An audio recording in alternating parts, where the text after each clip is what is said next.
Добрый день, уважаемые подписчики и гости канала. Бронзовый призер чемпионата мира 2021 года Александра Трусова снялась с произвольной программы на этапе Кубка России в Сызрани, сообщается на сайте Федерации фигурного катания на коньках России. Спортсменка снялась с соревнований из-за проблем со здоровьем, говорится в сообщении.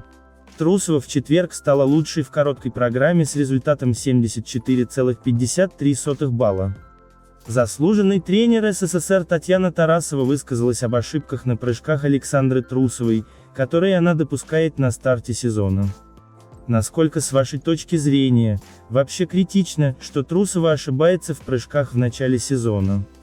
Давайте все-таки начнем с того, что она уникальная девочка, выдающаяся.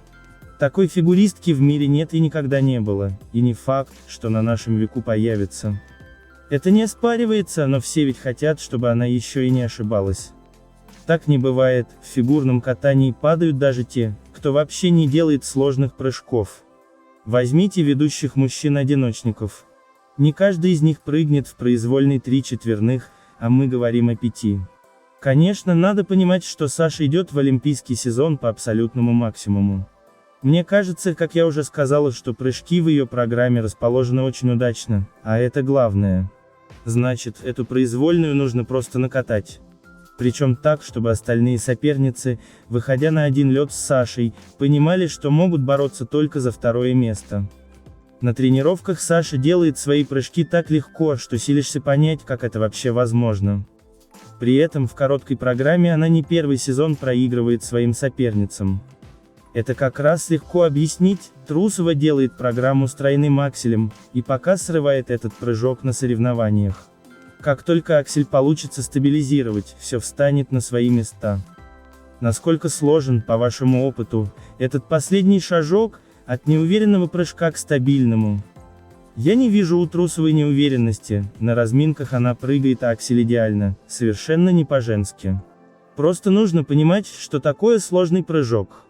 Зашел на него чуть иначе по сравнению с тренировкой, а по времени это четверть секунды, и уже исполнение получается иным.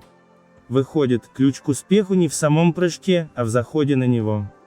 Именно в том, до какой степени автоматизма эти заходы отработаны. И нервы здесь совершенно ни при чем. Когда начинает звучать музыка, фигурист высокого класса уже, как правило, не нервничает. Олимпийские программы Трусовой вам понравились? Да, понравились. Причем обе. Мне нравится выбор музыки, нравится, как расставлены акценты на том, что спортсменка делает лучше всех в мире. Саша стала лучше вращаться, и это заметно невооруженным глазом. Она катается не просто хорошо, а очень хорошо. Но главное, обе ее программы я запомнила, чего не могу сказать о многих других постановках. Как-то не остались они у меня в голове, что очень странно. Хотите сказать, что олимпийские программы должны быть более цепляющими?